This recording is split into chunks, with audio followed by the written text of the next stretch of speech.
Hello, for those of you that don't know me, my name is Tyler. I've been living in Da Nang, Vietnam since May of 2022. I'm an English teacher here. I have a master's degree teaching English to speakers of other languages. And I've been trying to teach myself Vietnamese using many different apps like Bluebird, Duolingo, Tobo, Anki. Most recently, I've been using the SVFF courses on Udemy, Southern Vietnamese for foreigners. Um, I've run into lots of different problems and difficulties. Most of the apps teach the Hanoi accent in Da Nang, which is in the center. They use the central accent. It's much easier for me to understand people in Hanoi, or at least north of the Hatton province, than it is to understand anybody in Da Nang. Because of that, I kind of gave up on a lot of it and just focused on the vocabulary. Um, my last border run to Thailand, I ended up buying the SVFF courses, the Saigon accent.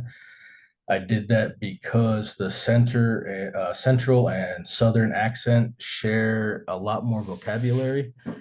And as far as tones, they only have one tone that's different. The rising tone in Southern Vietnamese goes a little bit higher than the rising tone in the center. Neither of them go anywhere near as high as the Hanoi accent. But as far as the other tones, the biggest change from Hanoi to the central accent is the northern accent uses six tones instead of five. So they have a separate, they call yo na, right? The CD, in Spanish with the curvy one.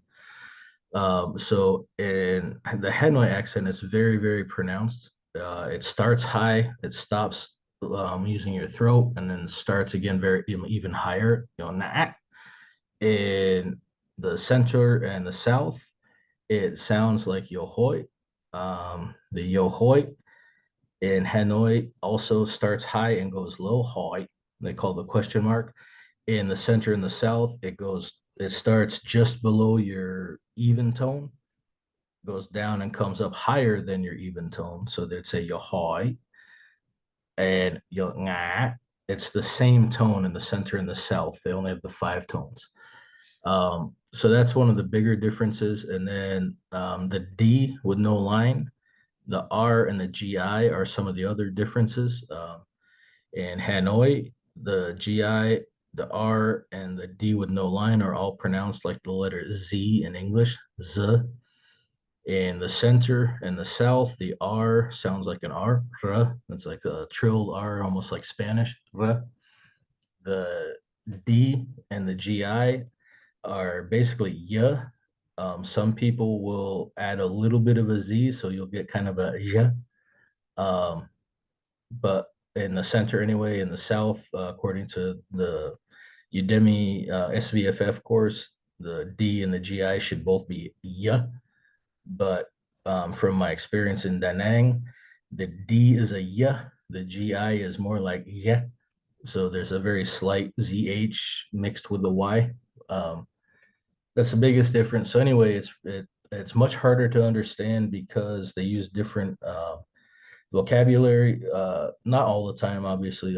It's not like Chinese where you're comparing Mandarin and Cantonese. It's not that bad.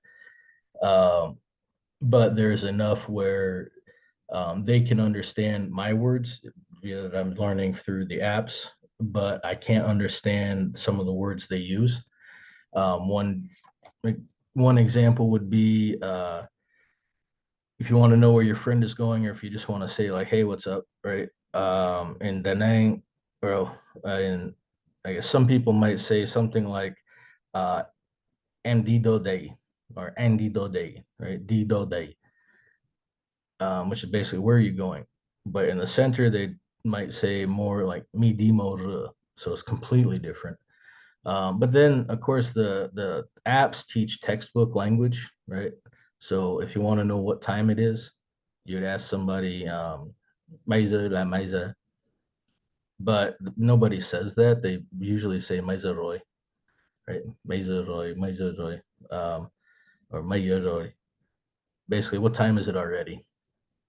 Um, so there's a lot of differences as far as that goes. Like I said, I have a lot of problems understanding what people say to me.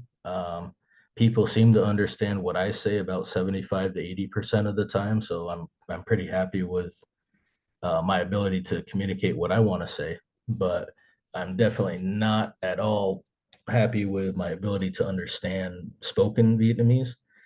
So I've gone back to Duolingo. I abandoned it because the sentences really do get pretty stupid, and I don't want to waste my time on like learning sentences that I would never use.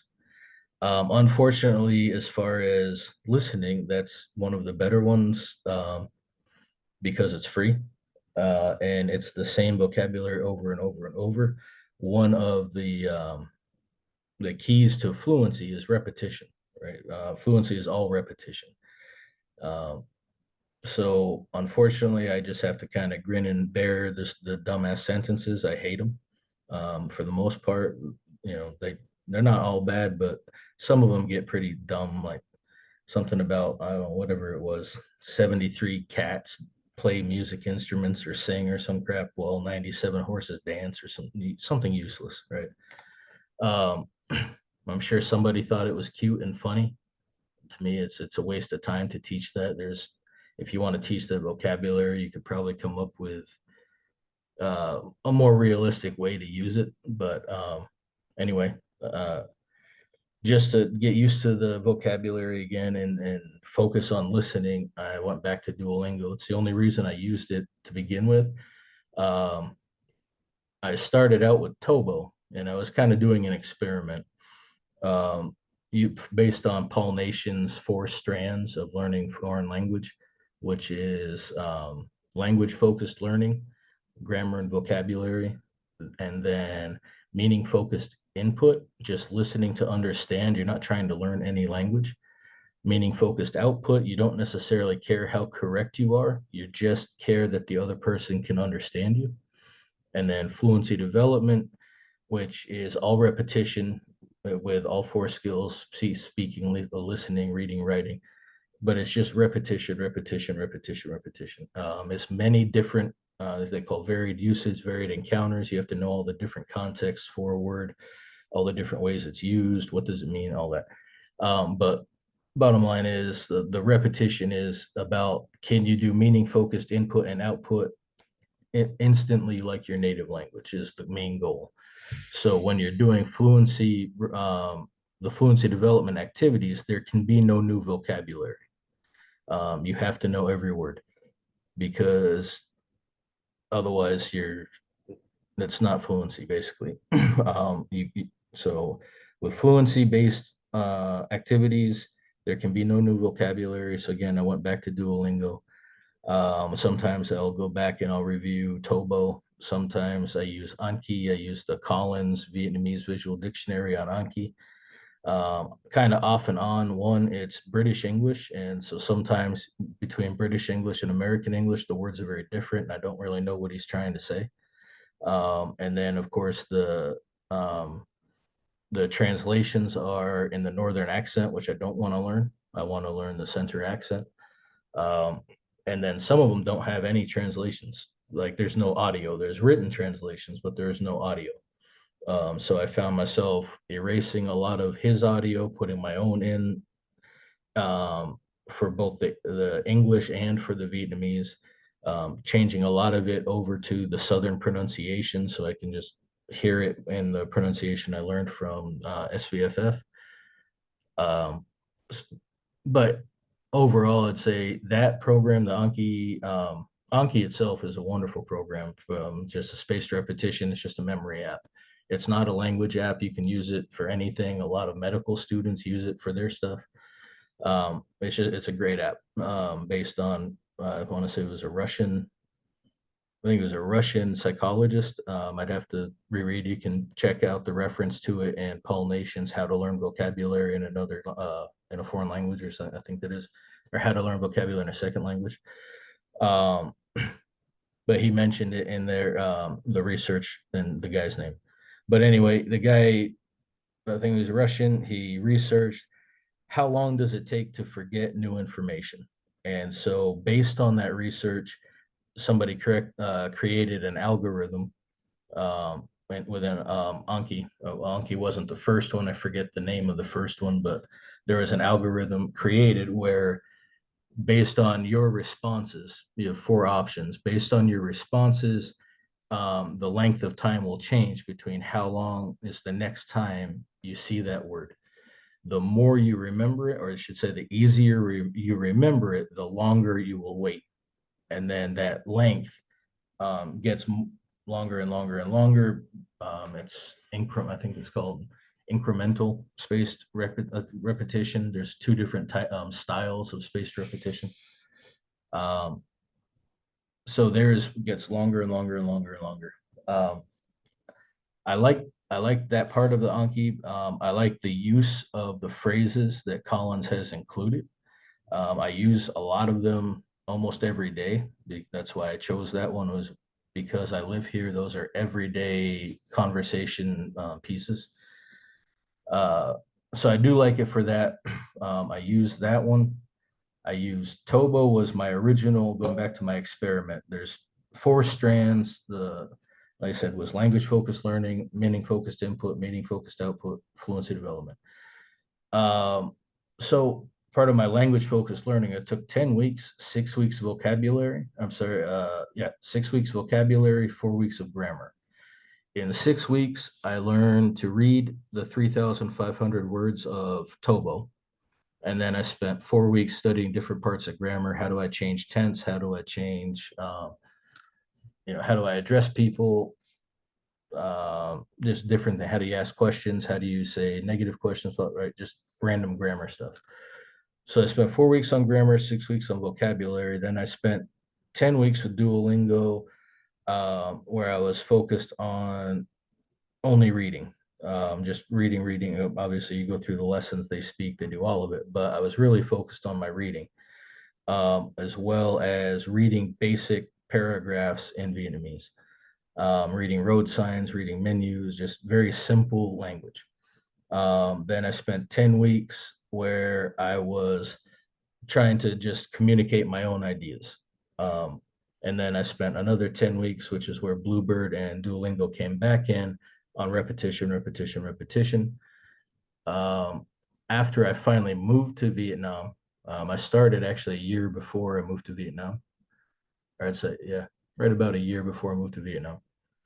So after I moved to Vietnam last May, I focused more on Anki because the vocabulary was way more useful. Duolingo was not at all useful to me, as far as being able to communicate.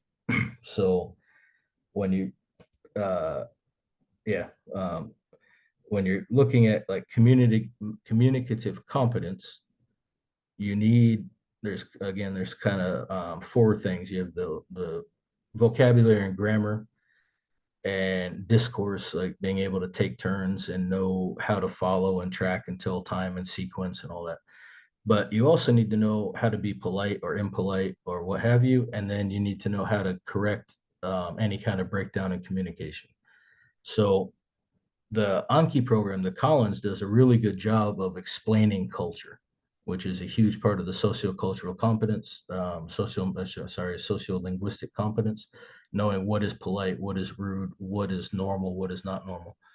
Um, so Anki does a great job at that.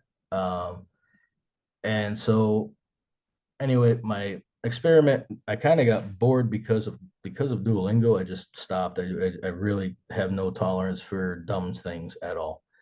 And Duolingo really gets very stupid very quick, for the Vietnamese. I was surprised because when I used it for Chinese, I really didn't notice any stupid sentences. The Vietnamese one has so many, it's just ridiculous. So I get very, very bored with it very quick and I abandon it. And then I switched to Bluebird, um, until I kind of got tired of that because it was just the same thing over and over and over. And you do get tired of that.